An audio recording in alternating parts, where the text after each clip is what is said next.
Hello and welcome to the Changemaking Insight series. I'm Anam Vakar, an educator with over 5 years of experience in UAE. Today, we'll explore the crucial role teacher plays in activating young people as changemakers and in effectively implementing Ali's change-making model. We're privileged to have Mr. Ali, the founder of Yes Network Pakistan, an Ashoka Fellow, and a Soviet scholar, joining us. So, Mr. Ali, could you please share your insights on the pivotal role of a teacher? Thank you very much, Anam. Teachers play a very important role in the implementation of the change-making model. The role of a teacher is to open a trust account in the hearts of young people. And this trust enables young people to discover and harness their change-making power. I would like to describe the role of a teacher through two metaphors. One is shepherd, the other one is lifeguard.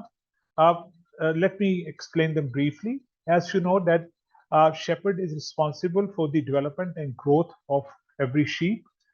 Shepherd makes sure that sheep are going in the right direction. Shepherd provides them the best environment. Shepherd leads from the behind, and if there is any danger, comes at the front. Shepherd does not leave behind any sheep, does not ignore any sheep, is accountable for every sheep, and most importantly, shepherd values every sheep. Then shows extraordinary patience when with the sheep, because when they're playing, when they're hanging out, shepherd sits there and waits until they're fully satisfied. Similarly, you see, when you look at the role of a lifeguard, lifeguard helps people to be brave, to be strong, and help them to succeed. Uh, the very presence of lifeguard encourages people to move deeper into the waters. And if there is any danger, lifeguard is ever watchful. Doesn't take any permission, doesn't require any approval, just goes inside and just swims in rather than swims away to help that person. So I think the role of a teacher is very similar to the role of a shepherd and lifeguard. It is the responsibility of the teacher to provide students the best environment, make sure no one is left out, no one is left behind. You see, and everyone is given equal respect, honor, and treatment, and they are provided the right environment where they can really test themselves, where they can discover their strengths. Like lifeguard, teacher must encourage young people to be brave, to go out and test their strengths in the real scenarios. And like a shepherd, I think it is the prime responsibility of the teacher to make sure that they are moving in the right direction and they are provided the right kind of support needed for them to grow and discover their internal strengths. So now, in my opinion, children and young people are like seeds. You see, a seed has more than we think in it. A seed has a forest in it. If I place seed in my office, I will trap the potential of the seed. If I place outside, it can turn into a forest. I can count the number of seeds in a fruit, but I cannot count the number of fruits and trees in one seed. So similarly, I think it's very important for us to provide the right kind of environment for to our children and young people, because if they're not provided the right environment, they will never be able to discover and harness their internal potential, especially this change making power. And very often what happens when they're not given the right environment, they develop a very limiting belief system, or I would say wrong belief system. And this wrong belief system does not allow them to use their change making power, and it often becomes the victim of their wrong belief system. So I think the prime responsibility of a teacher is to create conditions where young people can really get in touch with their pre-existing capacity. Remember, the source is inside, the tools are inside, and the prime responsibility of a teacher should be to first help young people to get in touch with these tools. Once they start using these tools, they can really use these tools to do things which are not only beneficial for them but for the society. So in my opinion, our programs should not only be capacity based, they should be trust based, because the trust based programs really help uh, students to develop a desire in life, desire to do great things for themselves and the society. Trust based programs never discriminate, never put any criteria for young people to participate in it. And trust-based programs help young people to see what they are capable of doing, not only in the future but also in the present. And you see, trust-based programs send a very strong message to young people. It doesn't matter what is your past and what is your present. If you use your abilities, you can really attract success. And I think it's a terrible mistake to even think that young people are only ignorant and they only need information and skills. I think young people are fully capable of producing wonderful products and services for the betterment of the society.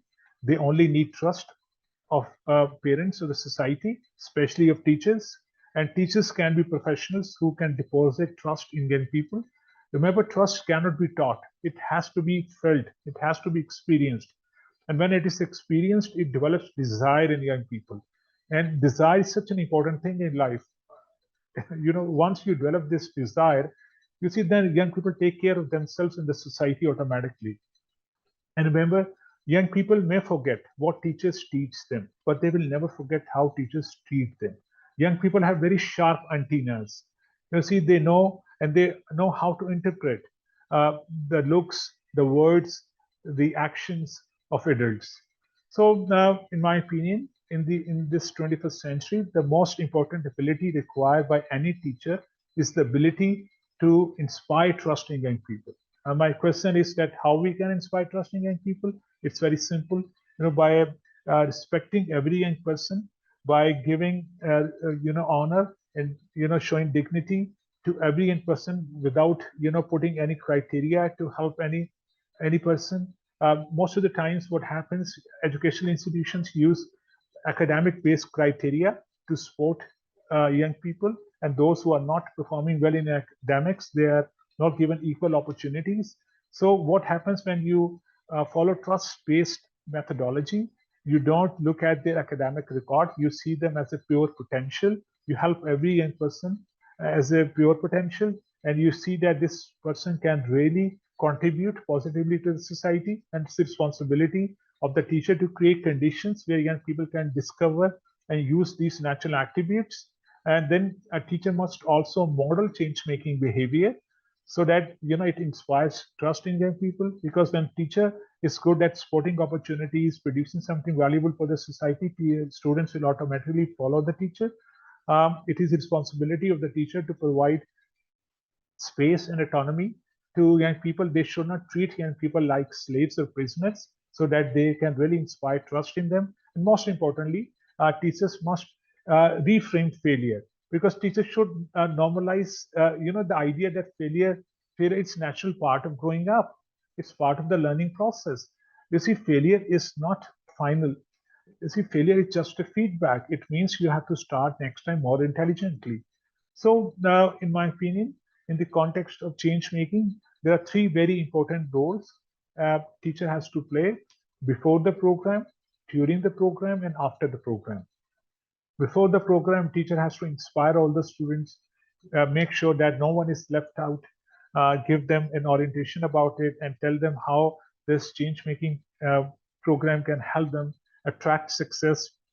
When they start producing something valuable for the society, they automatically inspire people, align themselves for more resources, for more opportunities, for more growth. Teachers should introduce the idea of trust based investment so that they can overcome their fear of failure. Tell them that if there is any loss by producing while producing a product or service, they will not be asked to pay back. Then also tell them about the criteria to evaluate their performance. It's very important. Student must understand how their performance will be evaluated. Tell them that their performance will be measured by looking at the social and economic impact generated by them. And during the uh, process, during this competition, uh, teachers should also make sure that students are in touch with them. We often create WhatsApp group to stay in touch with all the student teams. Students should be given regular feedback by the teacher. And most importantly, teachers should remove any administrative barriers that they may encounter during the implementation of the change-making ideas, products, and services. And they also give them a chance to reflect on their progress during the competition, change-making competition. And And after the competition, I think the prime responsibility of a teacher is to appreciate, reward, acknowledge the contributions of students. He should do or she should do this by inviting uh, stakeholders, principals, parents, beneficiaries, so they are motivated to continue their journey. Teachers should also create more opportunities for them to continue their change making journey, not within the campus, but outside the campus.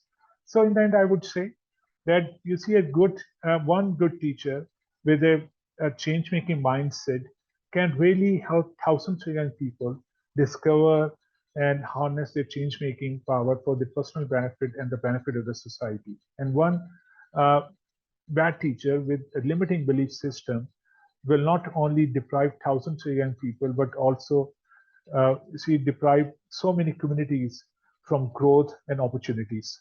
So I think teachers need to understand that they do not exist only to transfer knowledge and skills, but their most important responsibility is to help young people begin their change making journey.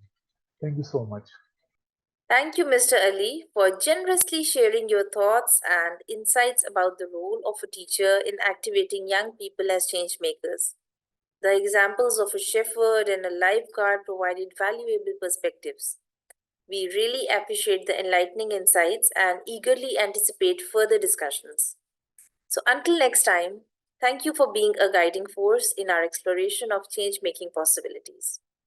Thank you so much.